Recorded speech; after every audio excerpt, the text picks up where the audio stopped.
Muchísimas gracias, Laurence, por esta presentación. Soy Jagalingo y muchísimas gracias a todos vosotros por estar aquí con nosotros esta mañana a las 11, entre nosotros. He abordado en mi conferencia la pregunta, por ahora es una pregunta, un interrogante, de un feminismo que he denominado el feminismo contrariado, en Alain Capró.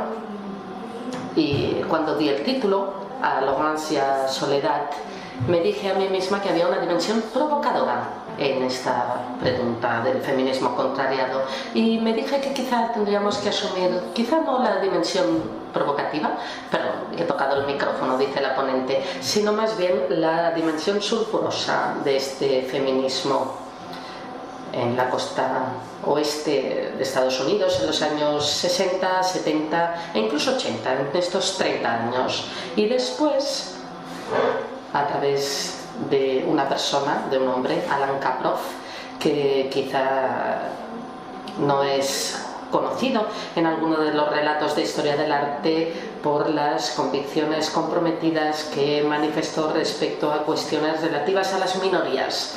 Había tres cosas que me interesaban alrededor de este título y de esta dimensión sulfurosa que yo tenía necesidad de hablar con todos vosotros, puesto que estamos en un seminario, ¿no? La dimensión pregunta-respuesta es importante en todo momento. La primera dimensión que me propongo es la evocación del feminismo sencillo, es decir, una fuente de debate importantísima, y quisiera precisar en este sentido que el contexto del que yo procedo, es decir, el contexto francés, en la actualidad hay una asociación entre lo que son los gender studies, las teorías del género, y la teoría del complot, que fue lanzada precisamente por el movimiento de extrema derecha y el movimiento católico conservador.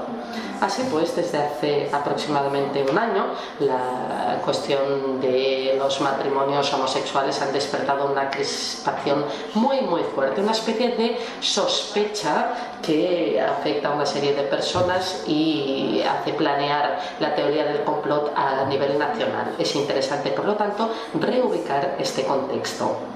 La segunda dimensión es la cuestión del feminismo y el hombre, es decir, en los años 70 e incluso en la actualidad había un movimiento separatista que consideraba que en los grupos de palabra los hombres no ocupaban ningún lugar determinado, y en la actualidad, por ejemplo, tenemos una bellísima re-performance de los archivos de los años 70 de grupos de Awareness Rising de hombres de California hechos por Andrea Fraser. No sé si conocéis la performance que se llama Men Online, o de hecho Andrea Fraser que hace como de ventrílocuo, como una especie de reencarnación, de representación de todos los intercambios de estos cuatro hombres, que en su mayoría eran colegas de Miriam Shapiro y de Alain Capró, no es por casualidad,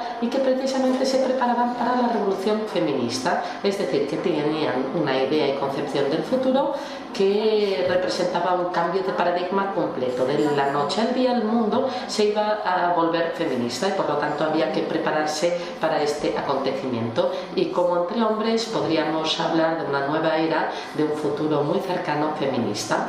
Después, evidentemente, todas las cuestiones que eso conlleva, cómo ser un hombre feminista, y también se plantean si podemos salir y cómo podemos salir. Esta es una pregunta muy importante para mí, el feminismo, cómo podemos sacarlo de su dimensión sexuada, con género y sexual. Se trata, por lo tanto, de una cuestión que se nos plantea para todos, sea quien sea. La tercera dimensión, el tercer carácter de esta aura voluntariamente sulfurosa de este título, es precisamente Alain Capró. Es decir, que cuando yo elaboré mi tesis sobre la Woman House, las afinidades entre Alain Capró y las performers, que serían las representantes de la performance feministas, era como una especie de texto y una especie de mensaje casi subliminal que recorría evidentemente toda mi documentación. Por lo tanto, durante años no pude prestar atención a esta cuestión para nada, porque era inconcebible para mí inconcebible. ¿Por qué? Porque en mis cursos de Historia del Arte siempre me habían presentado a Alan Kaproff como el hijo espiritual de Marcel Duchamp y John Cage.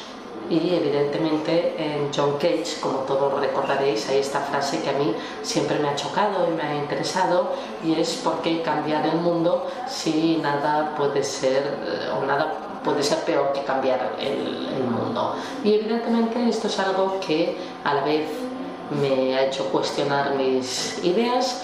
Incluso si a mí me gustaba mucho Cage cuando era más joven, cuando tenía 25 años, es algo que me ha mantenido a distancia del trabajo de John Cage, porque siempre me pregunté cómo, como sexual, vivía con Moss Coleman, cómo podía decir esta frase y ser coherente a la vez con las acciones de los feministas, de los pacifistas, de los chicanos, de los homosexuales, y analizarlos y verlos como una toma de poder, como una manifestación dogmática. Y de ahí viene precisamente esta frase: ¿por qué cambiar el mundo? Nada puede ser peor. Por lo tanto, mentalmente tampoco estaba muy a favor de este encuentro que podríamos calificar de un tercer tipo. Y, sin embargo, el debate que ha tenido lugar entre tres personas, y voy a mostraros quiénes son estas tres personas, que son Susan Lacy. Susan Lacy es una personalidad muy importante para la costa oeste. Es realmente una mujer que ha trabajado en la dimensión de colaboración de la performance y la dimensión colaborativa a escala de la ciudad, es decir, con una obra que se llama Morning in Rage, que fue una obra muy importante para Kaproff, porque efectivamente se trata de la relación entre las distintas escalas que le han impresionado muchísimo. Es decir, cómo generamos una colaboración con los distintos órganos de una ciudad y no solamente entre dos personas. A partir de esta admiración nace la voluntad de elaborar un libro que nunca vio la luz del día y que dio lugar a conversaciones entre 1972 y 1982. Es decir, que durante 10 años hubo una serie de intercambios bastante densos sobre esta cuestión de qué es lo político y qué es esta voluntad de cambiar el mundo a finales de los años 60 y cómo se transforma todo esto a principios de los años 80 con el movimiento conservador, el backlash conservador y el gobierno Reagan. Es decir, que de esta manera conseguimos atravesar todo un decenio que no es más que una regresión respecto a los movimientos de emancipación de los años 60. Y después tenemos, aquí tenemos a Susan Lacy y Alan Kaproff, y después tenemos una tercera persona que va a ser muy importante, que es Marlowe. Marlowe quizá es menos conocida aquí, y es alguien que elaboraba su tesis en aquella época en Berkeley, una tesis sobre Duchamp y América, y por lo tanto en 1972 llevó a cabo una primera entrevista de la que leeré algún abstracto sobre las relaciones entre Duchamp y Kaproff. Es bastante determinante para lo que será nuestro tema, es decir, la cuestión del feminismo y la cuestión de las identidades subjetivas, de las relaciones, efectivamente, una especie de preocupación por uno mismo, como diría Michel Foucault. Aquí vemos a Malraux en los años 70 en Santa Cruz, y Malraux ha escrito también una obra que se llama Amazing Decade Women and Performance Art in America, 1970-1980, y de repente es una obra que os recomiendo mucho, que está incluso muy de actualidad, y esta obra permite entender la incandescencia, porque trata precisamente de eso, de la incandescencia, y a veces es eso lo que nos falta un poquito, ¿no? La energía en Francia, por lo menos en Francia, aquí no sé cómo está la cosa, esta especie de efervescencia, de estar juntos, de hacer cosas, precisamente en la gratuidad del momento. Y de repente, bueno, pues me gustaría leeros un trocito, y refleja el modo en que posiciona la escena performativa entre Nueva York y Los Ángeles, porque la relación de Kaproff con el feminismo es precisamente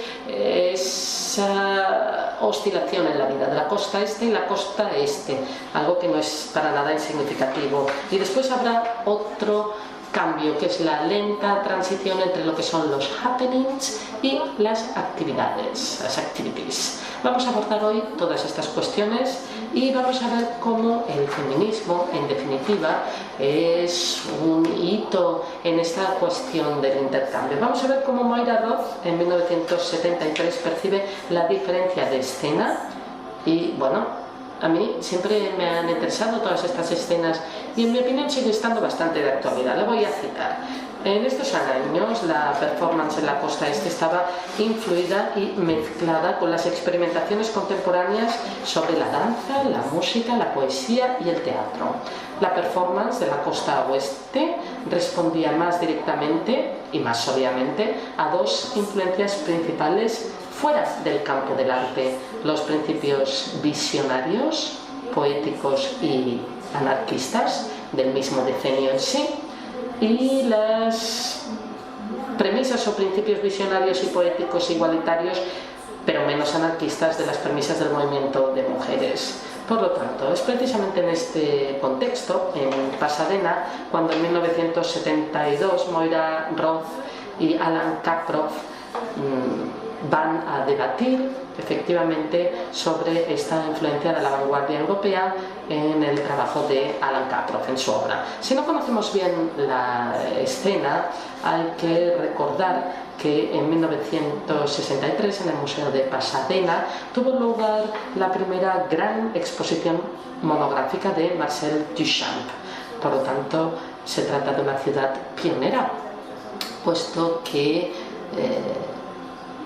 a finales de los años 70, finales de los 60, principios de los 70, le seguirá otra primera exposición, que es la primera exposición de Brio Box. Por lo tanto, es la persona, Walter Brooks, que dirige además la Ferguson Gallery, Galería Ferguson, que además es el relevo de la Cool School.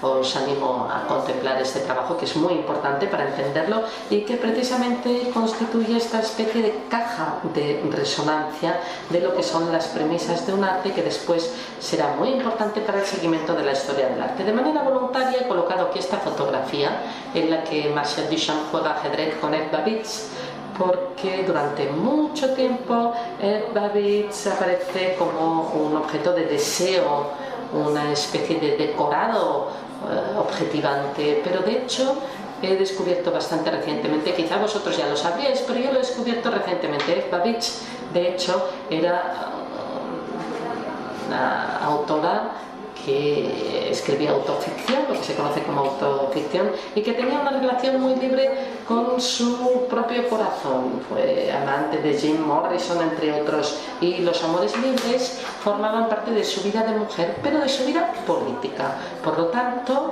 se trataba ya de una feminista. Y otra cosa que es muy importante al observar su recorrido es que fue cantante en grupos punk de chicas de los años 80 en Londres. Es interesante, por lo tanto, rastrear un poquito, ¿no?, en los archivos de aquello que no se nos dice en su totalidad y que efectivamente resulta invisible si no se investiga un poco más.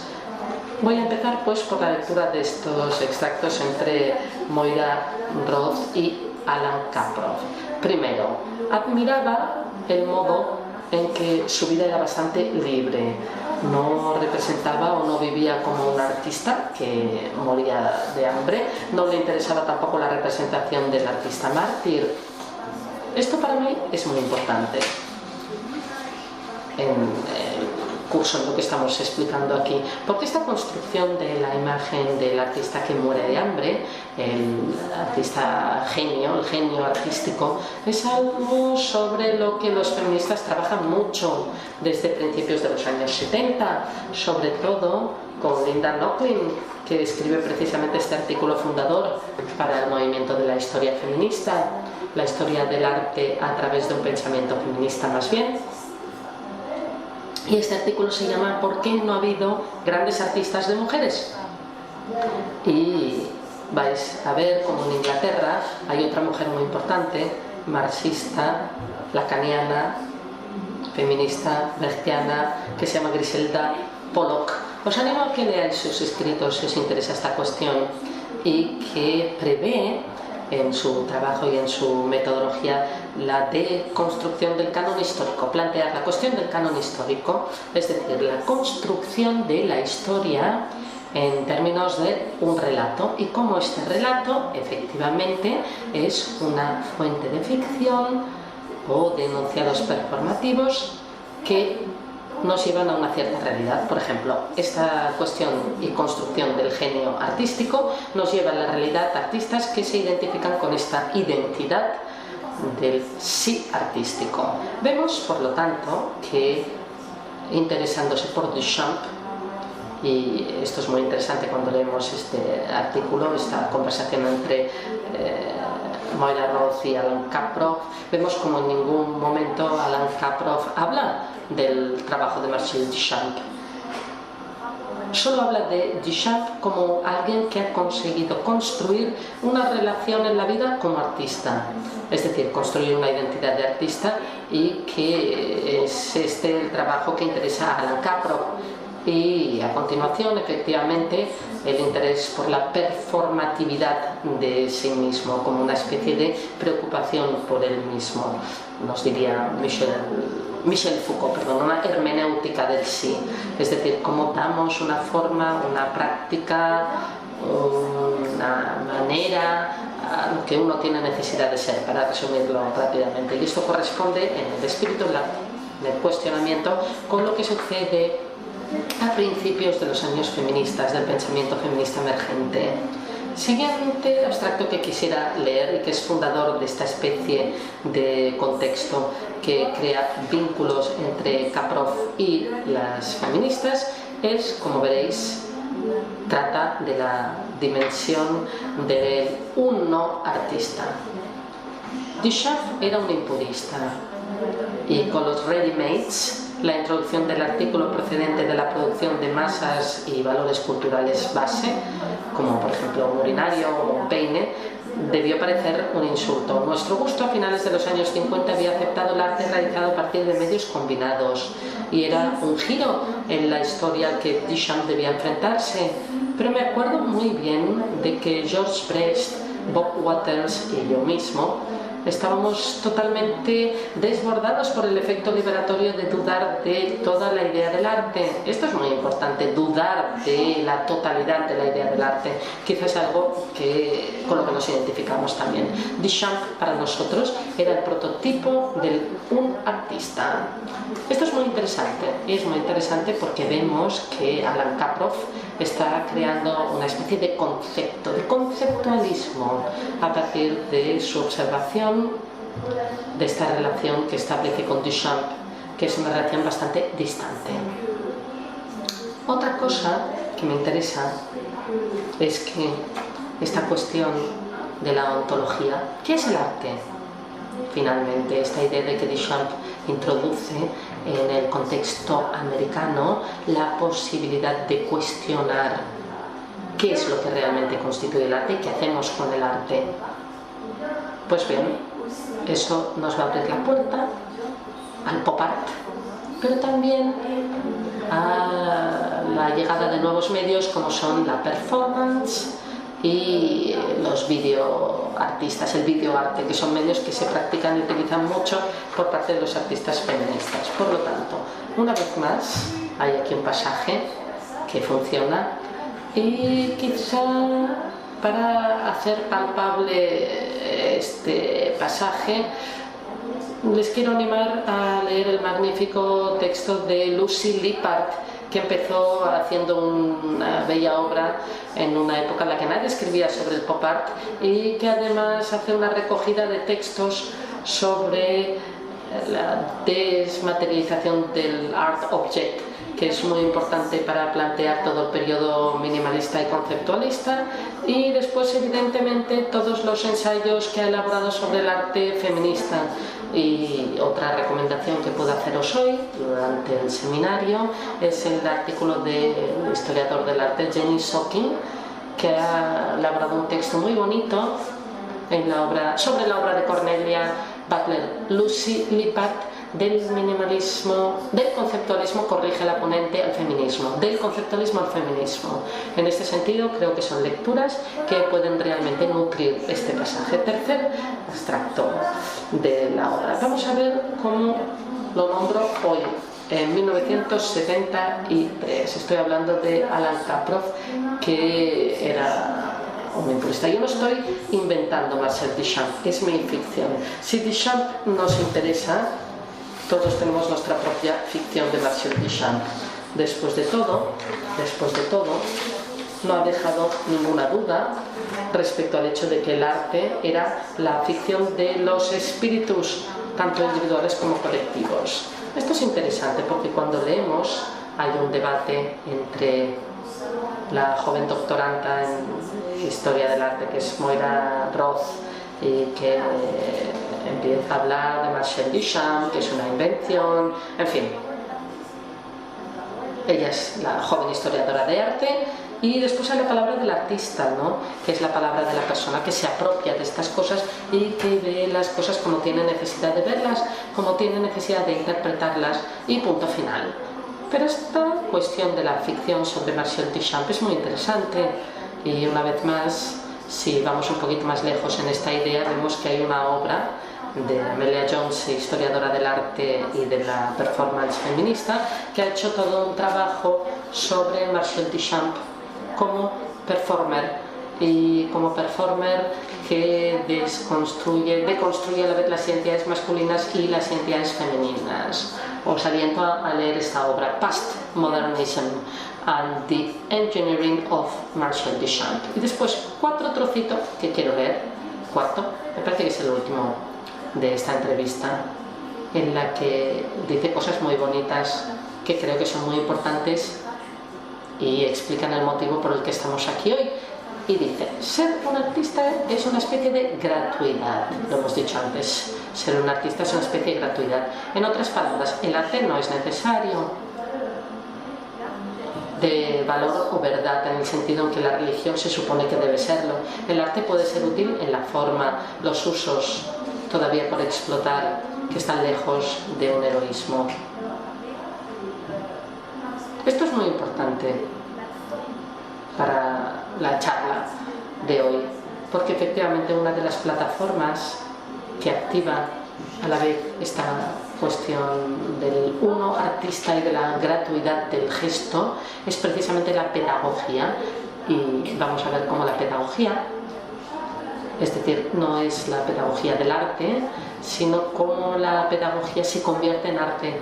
Y esto es muy importante, esta distinción, cómo el arte se apropia de la pedagogía para precisamente distinguirse de algunas enseñanzas del arte. Es decir, cómo, de hecho, la pedagogía se convierte en maestra para la visión y por la visión que tiene del uno artista. ¿Y qué es este uno artista? Por lo menos después de lo que acabamos de leer. Este uno artista es una nueva identidad del artista, quizá una no identidad del artista, una identidad del artista.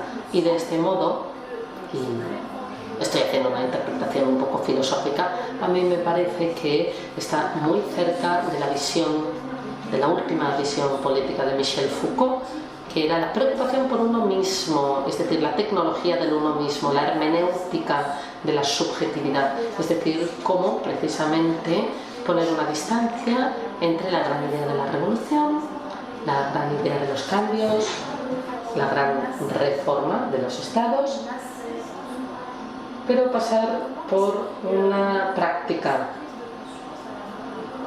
y cómo en este rigor, esta concienciación a la vez del espíritu, puede haber una metamorfosis que sería una revolución, quizá más modesta.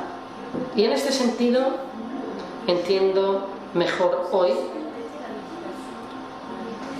entiendo mejor la perspectiva de precisamente la meditación para Alan Kaproff.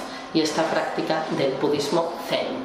Lo entiendo hoy como efectivamente esa preocupación del uno mismo para poder crear un nuevo sí artístico. Y en este sentido me parece que es algo que interesa mucho a los jóvenes artistas, esta cuestión de un nuevo sí artista. Evidentemente hay un proyecto vinculado a la pedagogía y es también un proyecto que une a los miembros de Fluxus y que hay y es algo que Kelly nos recuerda con su obra Child Place. Kaprow, Brecht a menudo han hablado de reformar el sistema educativo y cuando iban juntos, una de las implicaciones del enfoque experimental de Keats con la composición y después las enseñanzas fue inducir precisamente experiencias pedagógicas a partir de formas de juego improvisado, experiencias pedagógicas a partir de formas improvisadas. Un juego en el lugar del trabajo, que era quizá una mejor motivación y método de aprendizaje. Tenemos que recordar esta cuestión, este aspecto del juego en el lugar del trabajo. Y al mismo tiempo, desde 1952, a principio de la carrera de Alan Kaprow, hay ya una definición de lo que es la enseñanza, que es visionaria, y a mí me parece que es algo que es muy importante en Kaprow, la capacidad de proyectarse en un futuro, es decir, cómo responder a las necesidades de un futuro cercano o medio. Y escribe así en una carta que explica por qué quiere ser profesor. Escribe a este profesor von Erfa su motivación para enseñar en una escuela, qué es lo que hace que él se considere un buen profesor. Y dice: mi enfoque se inclina hacia perspectivas críticas más que estrictamente históricas. Me preocupan especialmente estas cuestiones como la siguiente: ¿qué es lo que hace que esta obra de arte sea una obra de arte? ¿Por qué es arte? ¿Qué relación guarda este trabajo con su época desde el punto de vista social y psicológico? ¿Y cuál es el carácter social de esta obra en relación con otras formas de trabajo artísticas? Mi actitud me lleva a partir del trabajo artístico y de avanzar hacia el medio histórico, pasando por cuestiones relacionadas con el arte. Otros, en cambio, prefieren hacer lo contrario, pasar de la historia al trabajo artístico, pero no es mi caso. A mí me parece que esta cuestión es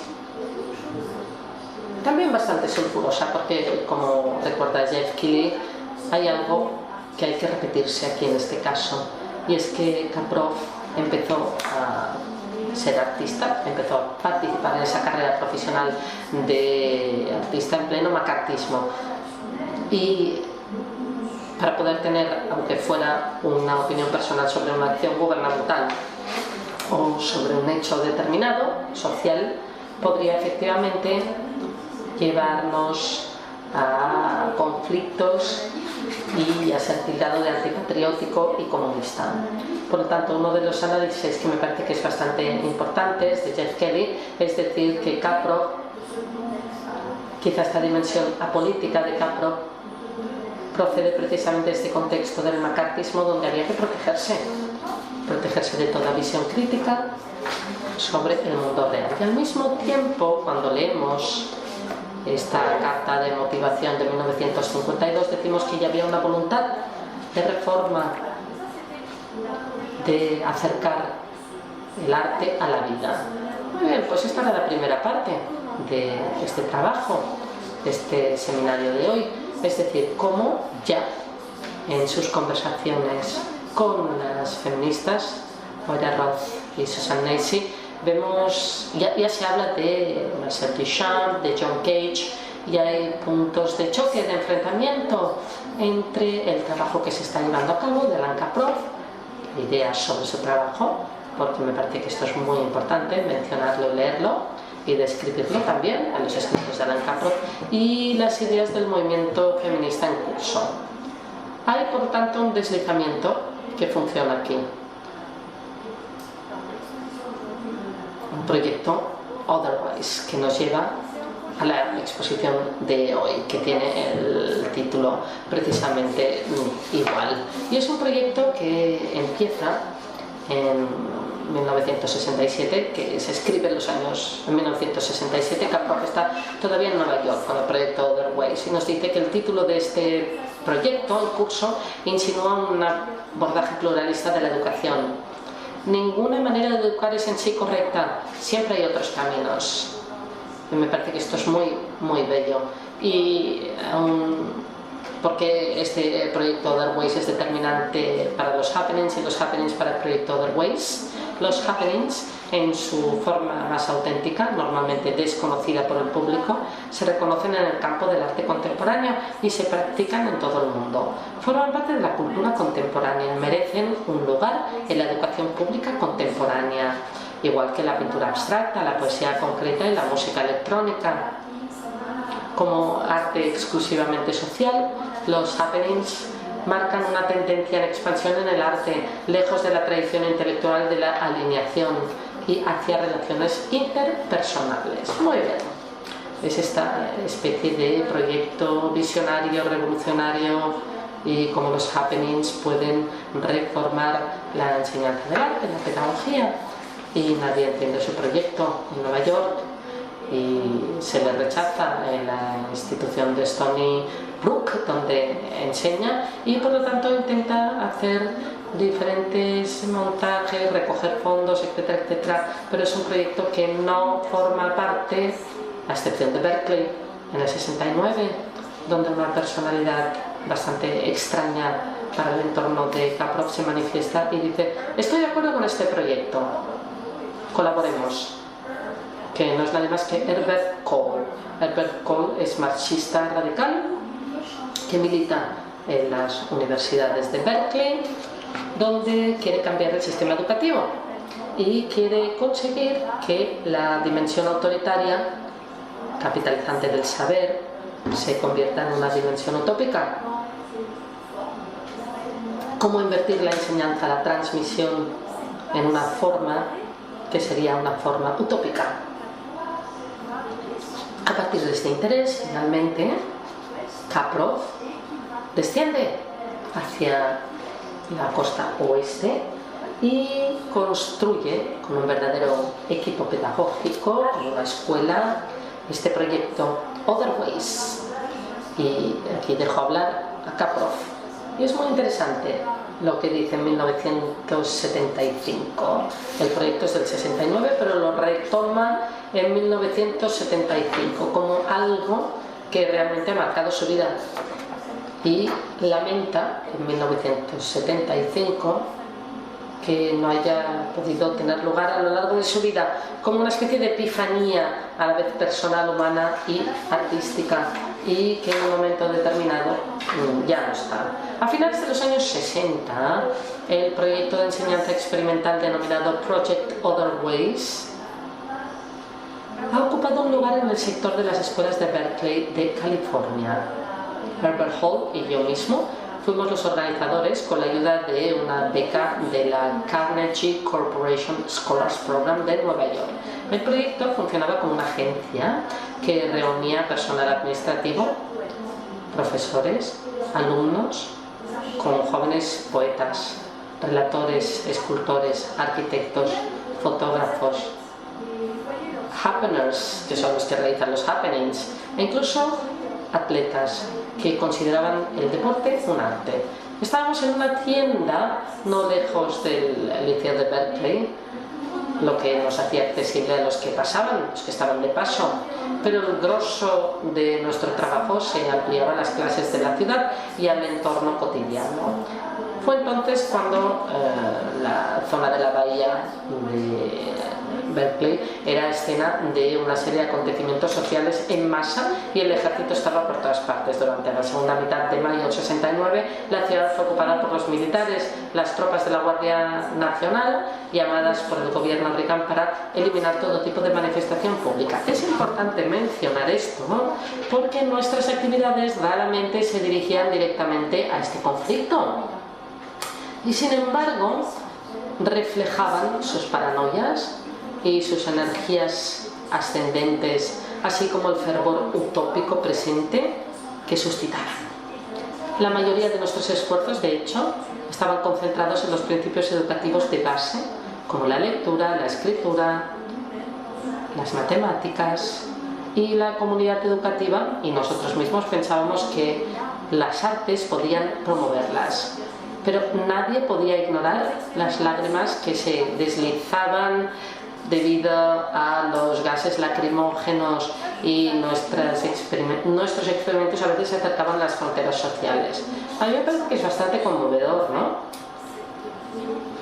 Y fuerte, en el sentido en que, de hecho, esta visión, que es el arte para un artista, se refleja en plena revolución del 69 en Berkeley, donde hay una fuerte intensidad, y a la vez donde Reagan ya es un actor del conservacionismo y que después lo encuentra en los años 80, se quejará largamente con Susan Nesi de los efectos conservadores sobre efectivamente la ecología, lo social y también el arte.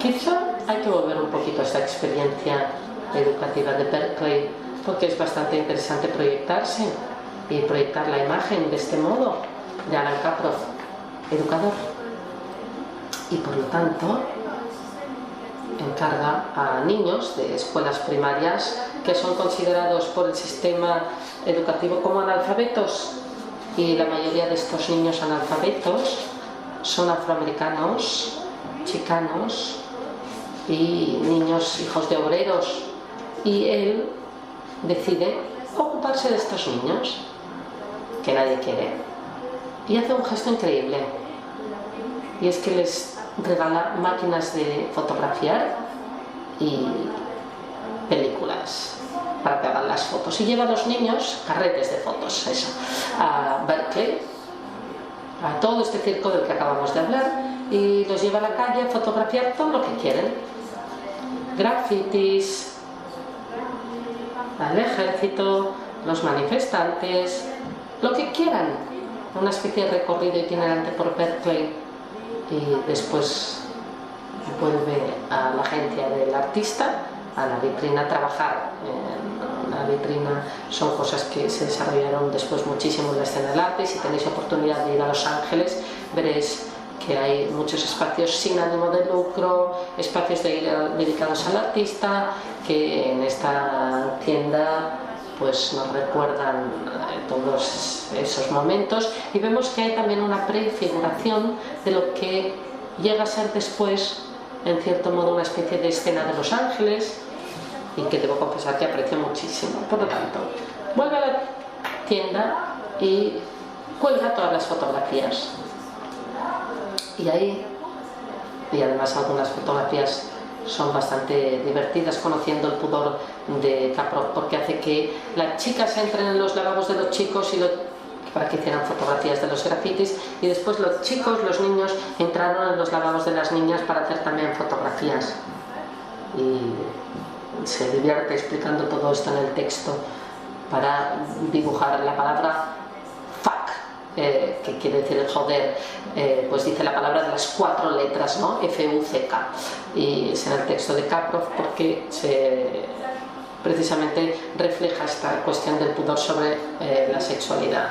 Bueno, pues tiene ya todas estas fotografías, y Kaproff y Cole se dan cuenta de que han identificado muy bien la palabra fuck, le han dado un significado, han identificado los nombres de los líderes de las Black Panthers, identifican el nombre de los líderes de la Revolución de América del Sur, saben identificar también el nombre de los distintos grupos que desempeñan un papel importante en la ciudad de Berkeley, y se dicen, bueno, pues si hacen este trabajo es que no son analfabetos, por lo tanto hay que partir de su universo cultural y subjetivo político, y es a partir de este universo que hay que enseñar.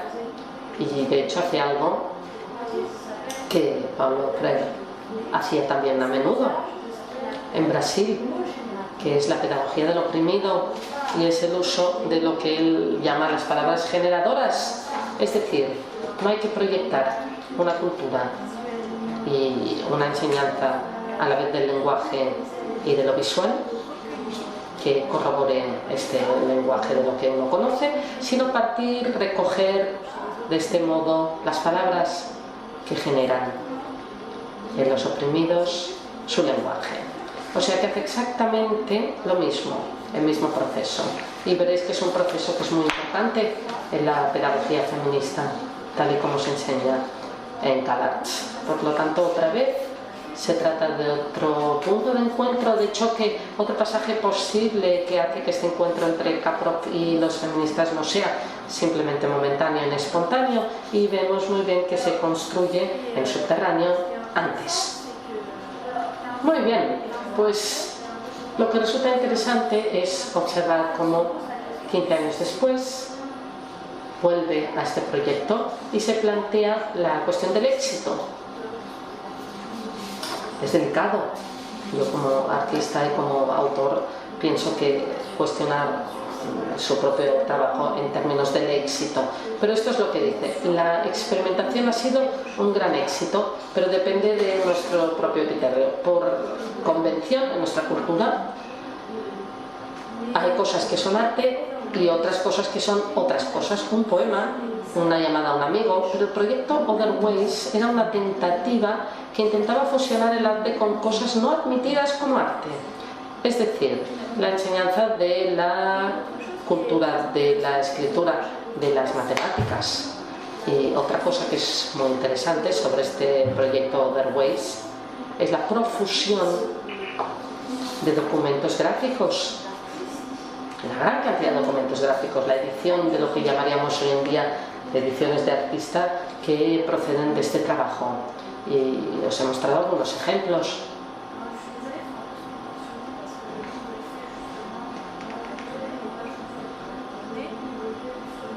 Perdonad, pero es que el libro está hecho precisamente para girar las páginas, por lo tanto tenéis que hacer un poco de contorsionismo con la cabeza también para apreciar bien la imagen. Pero bueno, es la idea de trabajar sobre la clase como espacio y como espacio de activación. Y por lo tanto, la edición nos permite reflejar precisamente todo esto, es decir, cómo se juega con las sillas, cómo juegan con el pupitre, y por lo tanto en 1969 es de total actualidad, porque en Estados Unidos, en Berkeley, hay el movimiento del free speech, del libre discurso, que era una destitución de la autoridad hablante, que es un poquito lo que estoy haciendo yo hoy. Y había estas imágenes increíbles, bueno, a mí me parece que son increíbles. Veíamos a todo el mundo ordenado, fumando cigarrillos, no se sabe bien quién habla, y efectivamente hay una especie de eco, de cambio de eco entre lo que sucede con las acciones del free speech y después lo que vemos en la actualidad hoy en las ediciones del proyecto Other Ways. Bueno, voy a mostrarlas sencillamente para hacer difusión.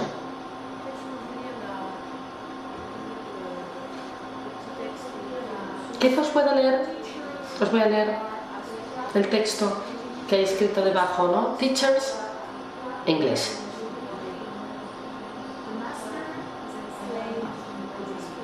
Los profesores están atrapados en tener que obedecer, el mercado, el maestro está esclavizado. Los profesores tienen que alejarse de la parte frontal del aula y considerar la cuestión de si un aula tiene que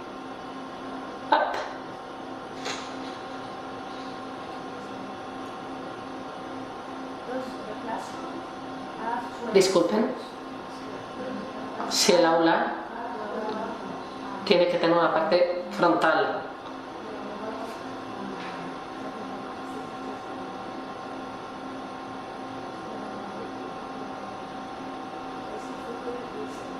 Aquí está. Si tiene que haber esta dimensión frontal. Vemos, por lo tanto, que hay algo que es verdaderamente... ¡Ay, que me pierdo!, dice.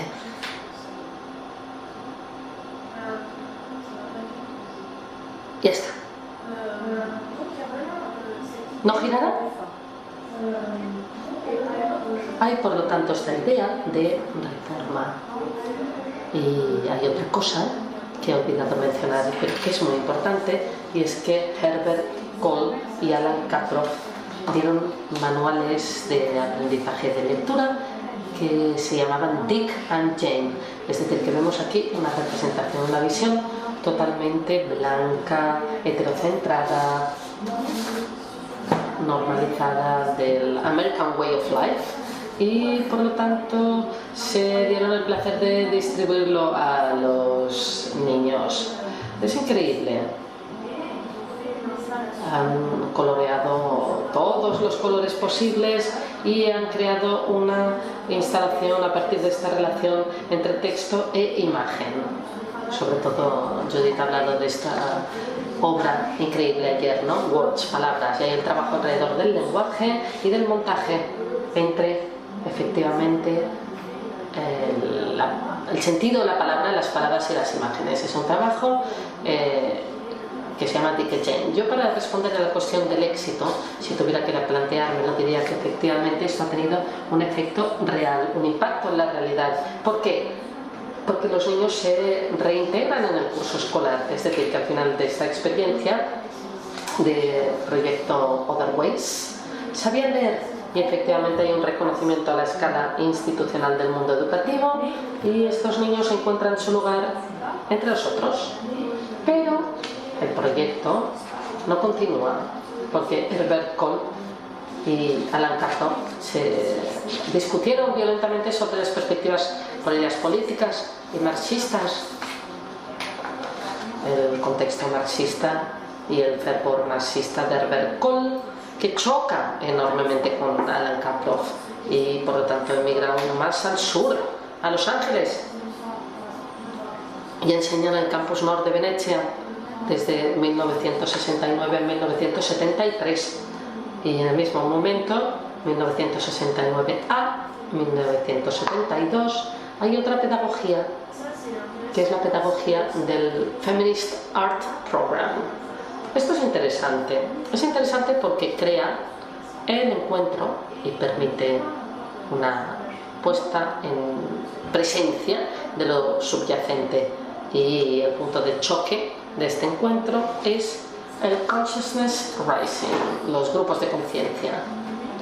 Y es interesante porque estos grupos de conciencia son nombrados en aquella época por los feministas como un arma radical, es decir, que tienen la dimensión de lucha armada en ese Consciousness Rising.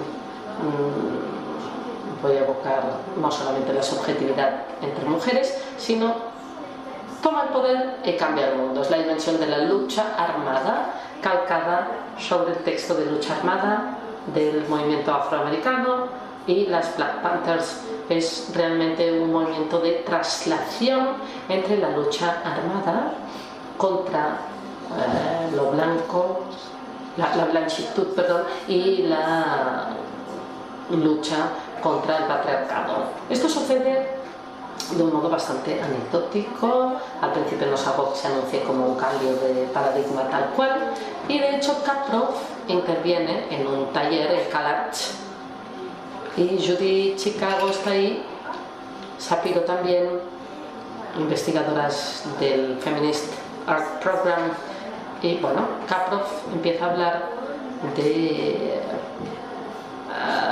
hacer la vajilla, pasar el aspirador, como una actividad que podría ser arte, y esto no lo esperamos, pero de repente toda la sala del workshop se levanta y le explica, no muy amablemente, que quizá tiene una visión un poco masculina, ¿no?, de las tareas domésticas, y que para gran parte de las mujeres, incluso en esa época, son acciones de alineación, de aislamiento, y que efectivamente hay que deconstruir estas imágenes.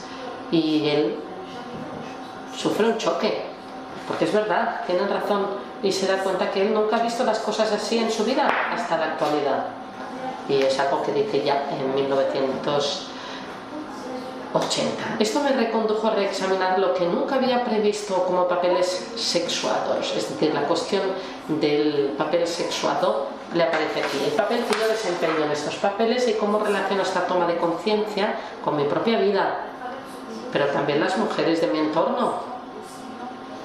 Y a través de este tipo de cambio, a menudo, de manera lenta y dolorosa, las performances que llevo a cabo a continuación se transforman considerablemente. Esto quiere decir que la toma de conciencia personal se convierte en una toma de conciencia en cuanto a la experimentación.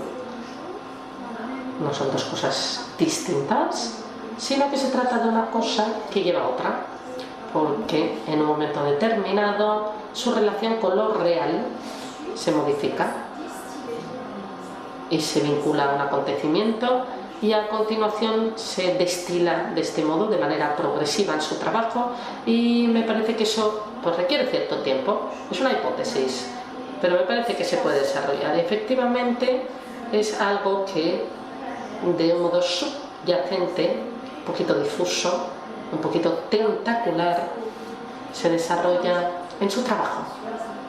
Quizá hay que volver un poquito al Consciousness Rising, porque, bueno, estos son todavía los visuales de Other Ways. Esto es muy interesante. Vuelvo a Other Ways, Black Papers and Black Education.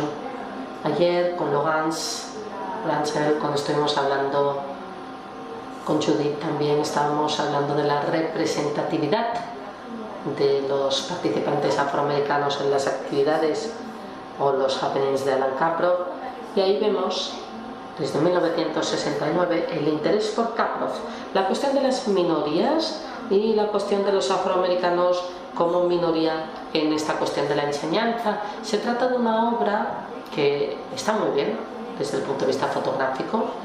De esto no hemos hablado, no tendremos tiempo, pero es el interés por las ediciones en Alan Kaproff, que encontramos también a menudo hoy en los jóvenes artistas, esta idea de crear casas editoriales, de hacer sus propias ediciones artísticas, etc. Bueno, eso es. Y Mike Spino, que es uno de los deportistas que participa en el programa Project Other Ways y que hace una edición también sobre el deporte, como la que vemos aquí. Esta es la Woman House, es una de las obras de Miriam Shapiro, una de las conformadoras de la Woman House. Esta es una obra que es una litografía de Judith Chicago, Red Flag, y evidentemente entendemos la dimensión revolucionaria, marxista, etc. Pero lo que es interesante es que el tampón sale del sexo, no entra en el sexo, y al mismo tiempo es también la idea de una presencia fálica en el sexo, y por lo tanto quizá puede aparecer como una literalidad, un gesto feminista, y me parece que hay un conjunto bastante complejo de representación de lo que ha sucedido ahora mismo. Pues bien, llegamos a aquello que quería mencionar antes, es decir, esta emergencia del Consciousness Rising, para entender cómo esta revolución también del espíritu y por qué Alan Kaproff es tan sensible. Esto es algo que llega, las palabras llegan en 1967 a través de una mujer de la que hoy oiremos hablar, Kathy Shireshai, y tiene lugar en un congreso feminista en Chicago que se llama Radical Feminist Consciousness Rising, Kathy Shireshai, y ahí es donde se anuncia la idea del arma, del Consciousness Rising como arma, porque es legitimar precisamente el hecho de que las mujeres puedan reunirse para hablar de política, algo que hoy nos parece normal, pero en aquella época hay que defenderlo, había que defender el interés, y para las mujeres y también para los hombres, y la legitimidad política, hasta tal punto, para recuperar un poquito la idea del contexto, que en 1970, cuando Judith Chicago, Miriam Shapiro y las estudiantes buscan un estudio de trabajo, un taller de trabajo fuera de la universidad, porque quieren estar al margen de CalArts como institución de arte. Se les rechaza toda la demanda para obtener un taller y se les dice, ¿por qué? ¿Pero qué vais a hacer? ¿Reuniones? ¿Vais a abordar?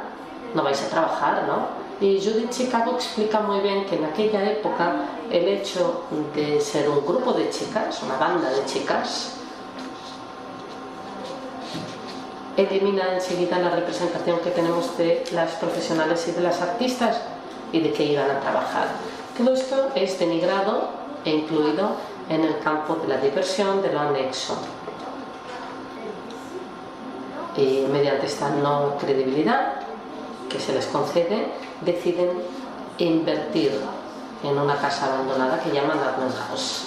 Pero cuidado, porque esa Women House no es su primera elección, sino por desprecio, porque efectivamente tienen una experiencia de negación, no se les da el estatus de mujeres artistas, y por eso Judith Chicago pues trabaja en esto. Por lo tanto, entendemos que en 1967 la idea de legitimizar el grupo de palabra de la mujer es muy necesario, no es algo superfluo. Y más que la chambre à soi de Virginia Woolf, porque se habla mucho de crear su propia habitación, creo que podemos desconfiar hoy en día de esta idea y hablar del free space, del espacio libre. ¿Y qué es precisamente construir un espacio libre? Y es una mujer que se llama Pamela Allen, una mujer de San Francisco, que escribe un manifiesto, Free Space, un espacio de programación libre, cómo construir nuestro propio Free Space. Y Free Space constituye, lo encontraréis fácilmente en Amazon, en Internet, y es algo que interesa mucho a los comisarios de entonces, esta cuestión del Free Space, cómo concebir el espacio de exposición alrededor de ese Free Space como una estrategia artística. Y de repente pues nos da algunas llaves, algunas claves, es una especie de noticia, cómo construir nuestra cabaña, nuestro Free Space. Y dice algo que es muy importante, dice que el Free Space es para dar cuentas de uno mismo ante los demás, rendir cuentas de uno mismo ante los demás, es decir, legitimizar el relato de uno mismo, no el relato de uno mismo, el soliloquio o el monólogo, sino cómo los otros constituyen una escucha despierta y cómo construir esta escucha despierta, porque la escucha despierta no es espontánea, sino que hay todo un protocolo para construir la escucha bien estante, bien vigilante, por ejemplo. Es bastante común, pero hay que encontrar palabras de guardia, es decir, que una de las compañeras del grupo, por ejemplo, que esa noche no asiste al grupo de palabra y que se encarga de vigilar a modo de guardería a los hijos de los demás, es decir, traer algo de comer, porque hay algunas de las chicas del grupo que están en una gran precariedad y que no han comido. Quiere decir también, pues sencillamente estar ahí para el otro, para los otros, y tener un conjunto de actos, construir una serie de actos para poder materializar todo esto y efectivamente construir en la duración una escucha supervisora. No es algo esencialista, sino que es algo que se construye en el grupo y con los demás. Y creo que esto es muy importante en el Consciousness Rising. Y después tenemos algo que Judith Butler llama la condición retórica de la responsabilidad. ¿Y qué quiere decir eso? Pues quiere decir que el grupo se compromete, para aquellos que hablan, y todas hablan una tras otra, de la idea de que lo que dicen, aunque es personal, habla de los demás y produce también y construye también un saber. Es decir, que nadie, hasta entonces, o muy pocas mujeres habían escrito sobre la condición de la mujer en el hogar. Por lo tanto, para poder pensar y nombrar incluso Esto es algo que sucede muy tardíamente, principios de los años 60 empezamos a nombrar la mujer en el hogar, housewife. Y esto nos lleva ni siquiera a la idea de nombrar esta cosa. Es decir, que hay la idea también, en un momento determinado, de que aparezca, porque lo nombramos, algo que era difuso, invisible y que por lo tanto era natural, ocuparse de las tareas domésticas como mujer. Se trata de una activación de todo esto, es como nombrar cosas que todavía no hemos nombrado, y si las nombramos, entonces podemos analizarlas, y si las analizamos, entonces podemos producir un saber, y si producimos un saber, podemos actuar y quizá cambiar las cosas. Y esto es lo que nos dice Judith Butler alrededor de esta construcción de los grupos de Consciousness Rising, la condición retórica de la responsabilidad. Y esto para Alan Kaprock pienso que es muy importante, esta cuestión de ser responsable para el otro, o de hacer que los otros sean responsables del grupo, hasta tal punto que efectivamente habrá una disminución de los intereses por parte de Kaprock y a favor de estas grandes manifestaciones. Kaprock se da cuenta durante estos años que los años 60 no han sido desfavorables, en cierto modo, porque hay muchos rumores, gossip en inglés. Las cosas que pasaban en los apartamentos eran más o menos privadas y el espectador, orgulloso de haber participado, a pesar del grupo, hacía circular muchas interpretaciones sobre lo que habían hecho y lo que eran los happenings. Y eso disgustaba mucho a Kaprock. A finales de los años 60, 70, pensaba que esta cuestión de los rumores tenía, lo dice Jeff Kelly en su libro, un aura de infamia. Es decir, hasta qué punto es algo que le disgustaba. Y no le gustaba porque realmente tenía necesidad de que esta mediatización, en cierto modo, que estos rumores, que esta mitolonización de la performance de los happenings, pues empezaba a preguntarse si el formato de tener espectadores era todavía legítimo, o quizá sería importante contar solo con los participantes. Escalas y tamaños más íntimos, quizá había que conceder mayor importancia y mayor responsabilidad a los participantes, y vemos cómo de repente las cosas se deslizan de los happenings a las actividades. Lo estoy diciendo de un modo muy resumido, nos dará la impresión que es algo que es inmediato, pero evidentemente es largo y difuso y cataliza todo esto. Es una especie de alambique. Muy bien, por lo tanto hay este interés por la recepción, y se trata de elaborar obras como artistas, pero quizá falta algo, y hay que plantearse la cuestión como artistas de cómo los otros reciben una obra, y cómo yo tengo necesidad de crear alguna forma, una plataforma para que se convierta también en arte, un juego de arte, esta recepción alrededor de lo que propongo. Esta es otra imagen de Consciousness Rising. Esta es la antología que os recomiendo y que ha sido hecha por un grupo de San Francisco que se llama los Red Stockings. Un hombre que quería ponerse a otra imagen que era desagradable para las mujeres victorianas, que se llamaban los Bable.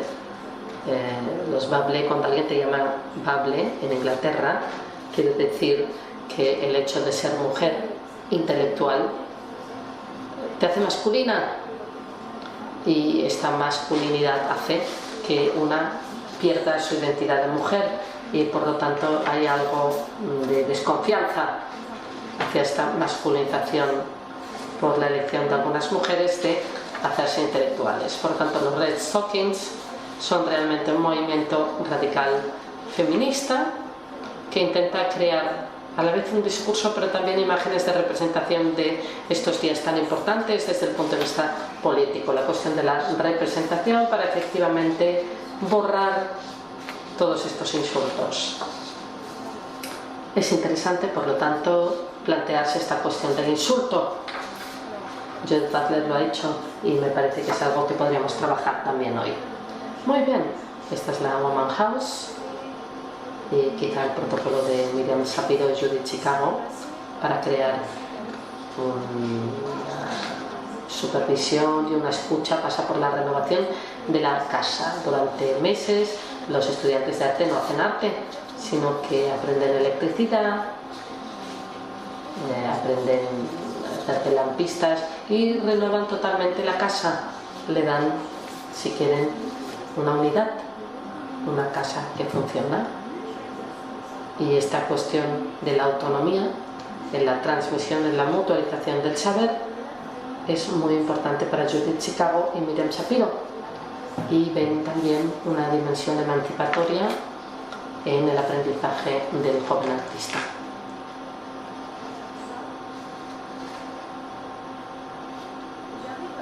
Voy a saltarme esto, dice,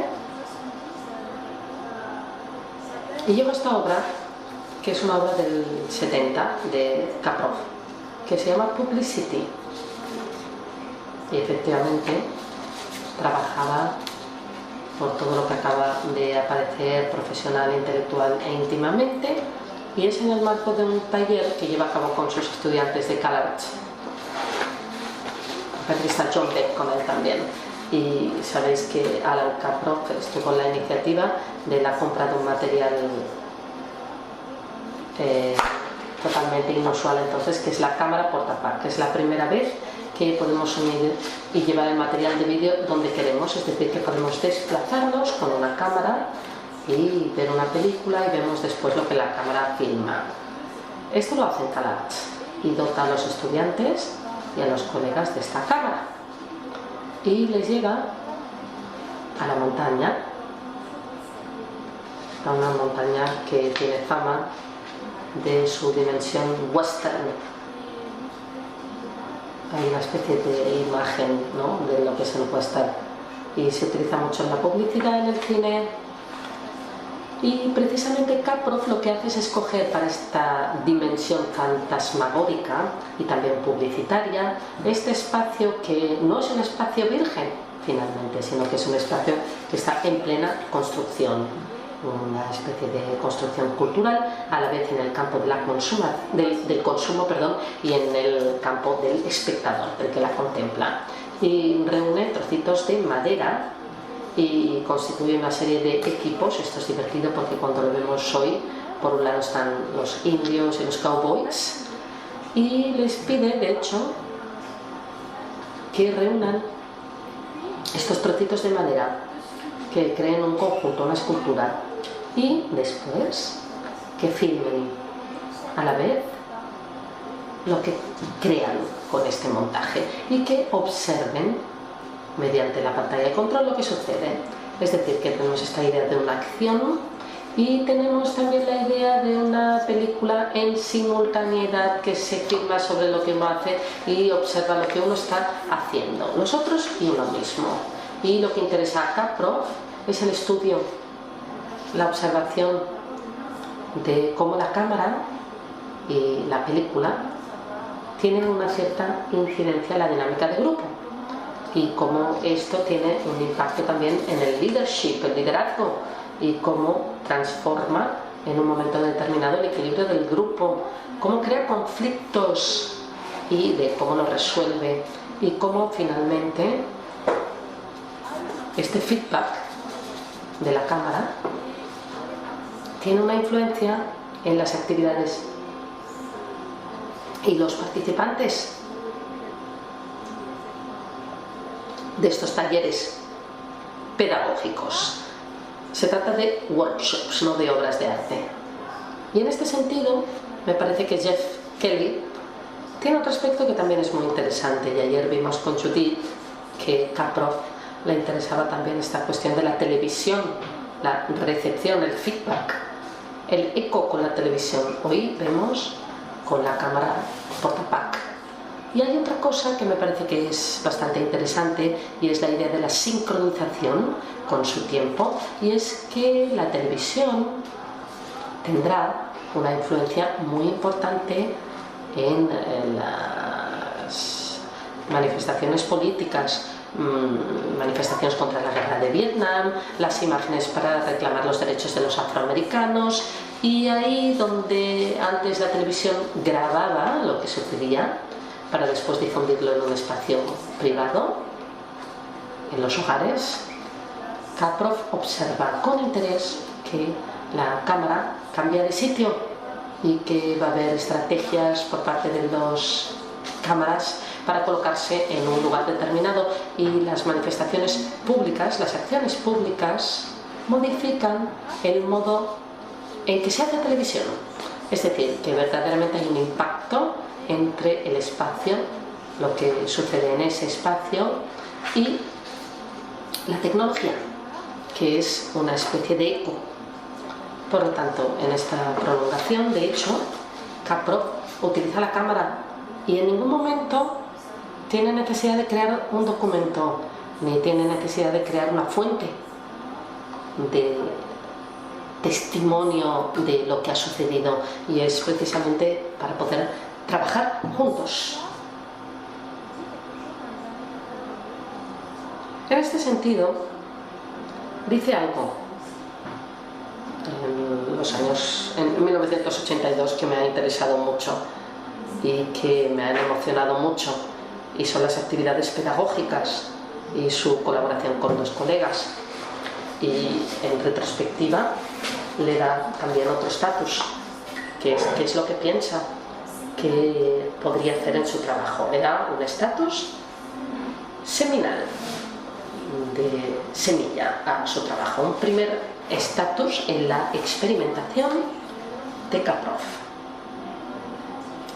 Quería concentrarme en un aspecto hasta entonces marginal de mi trabajo creativo, es decir, las experiencias que había realizado a lo largo de los años a título privado con mis colegas y mis amigos, pero a las que no había dado mucha importancia.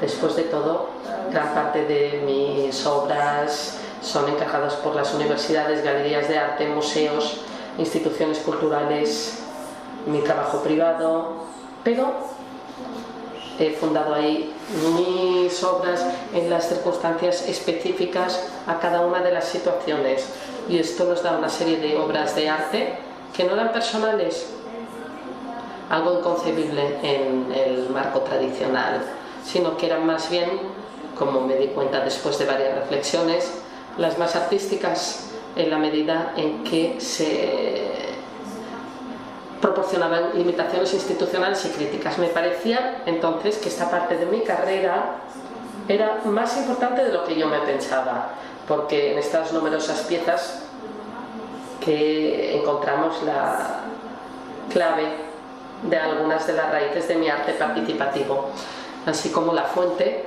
de una gran parte de su innovación. Pues bien, esto es algo que percibíamos, o por lo menos yo percibía, la importancia del trabajo pedagógico en Kaprov, pero quizá hasta el momento todavía no había entendido muy bien las consecuencias o la dinámica, y espero que hoy pues sea un poquito el catalizador que nos permita hablar de todo esto a través de algunos de los ejemplos que he escogido. Y ahora, para concluir, quizá voy a volver a mi cuestión de salida, las palabras contrariadas, la idea de la palabra contrariada. Lo que hay que saber es que Judith Chicago y Alan Kaprov no tenían buena relación, y que había muchos conflictos entre ellos, sobre todo por parte de Chicago, porque tiene una personalidad muy apasionada, y también porque la estética, ya la habéis visto, de la performance feminista, tal como lo hacía Woman House, no era la manera de ser de Alan Kaprov. Es demasiado teatral para él, y había también una dimensión barroca en el uso de material y de colores que no respondía a su trabajo. En cambio el protocolo, este protocolo que consistía precisamente en transformar la tarea doméstica, es decir, esta visión marxista del trabajo, esta división laboral como tarea performativa, como tarea, como lo diría Anna Alprin. Esto sí que fue algo muy, muy importante para el ANCAPROF y ha sido también muy importante, como lo vemos en Publicity y en el interés que muestra por estas activities. Incluso si podemos reconocer a Judith Chicago, y esto es lo que más me interesa, pues le podemos reconocer la dimensión de empowerment, ¿no?, de agencia en la pedagogía de Judith Chicago y Miriam Shapiro, y aún así hay una idea dogmática, ¿no?, de cambiar el mundo que no conviene a Alan Kaproff. Quizá la frase de Cage respecto a lo que acabamos de decir se podría escuchar de un modo distinto y quizá no nos preocupa tanto la primera parte, cambiar el mundo, ¿por qué cambiar el mundo?, sino esta cuestión de lo peor. Quizá es esto lo que hay que aclarar, ¿no?, la cuestión de lo peor. Y Alan Kaproff, de hecho, tenía miedo, y creo que tiene razón, de esta cuestión del dogmatismo, el fervor de la ideología, de la verdad, y de esta idea de que en un momento determinado hay un todopoderoso en los revolucionarios, y efectivamente hay un poquito de todo esto en Judith Chicago, esta idea de que en un momento determinado iba a haber una tabula rasa y después una renovación. Quizá este miedo no es apolítico, sino político, y quizá en este sentido pienso que Alan Kaproff profundamente está cercano a Michel Foucault. A final de su vida, cuando está enfermo de SIDA y que escribe sobre los usos del placer, y él también desconfía de los marxistas, de los existencialistas, incluso de los revolucionarios del 68. Los critica esta idea de hacer el amor y no la guerra.